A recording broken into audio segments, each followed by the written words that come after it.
Because of the Quran's insistence on a few things, including that there is no coercion in religion, and that goes to sects as well as other religions. So now we're talking about Islam as it's revealed in the Quran, not as some authoritarian people practice it.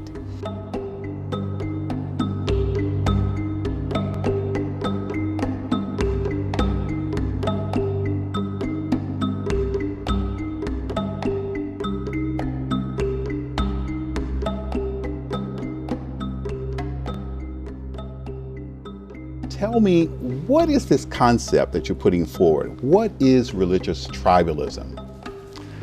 Well, both words are controversial.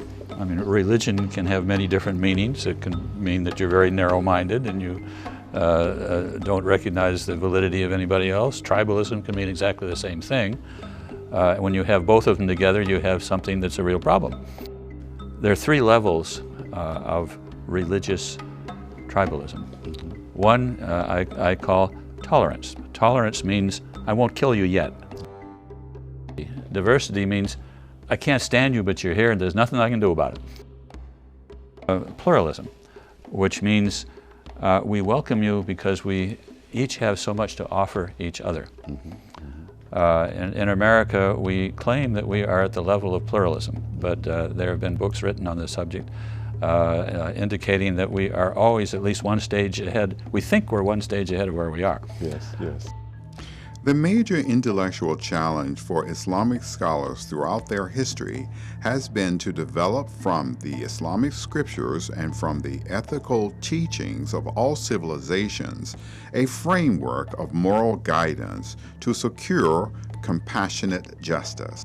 This framework is entitled the Maqasid al-Sharia, or the Purposes of Islamic Law.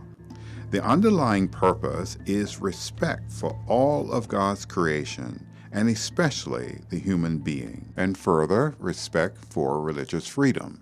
Religious freedom is a value that's very dear to my heart.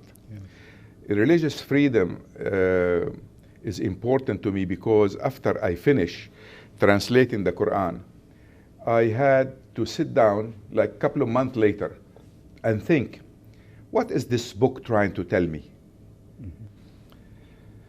I found out that the essence of the Quran is freedom.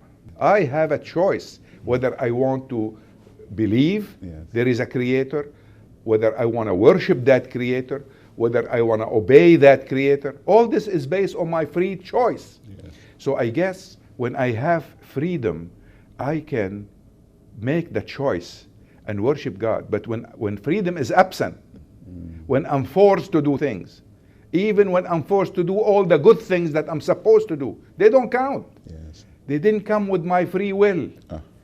So the essence of Quran is freedom. If the essence of the Quran is freedom, freedom should be the main value of our constitution. Any constitution.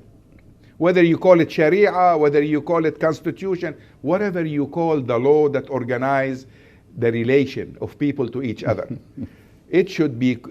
Freedom should be the essence of that. And justice should be immediately coming out of that freedom. Because without justice, freedom becomes chaos.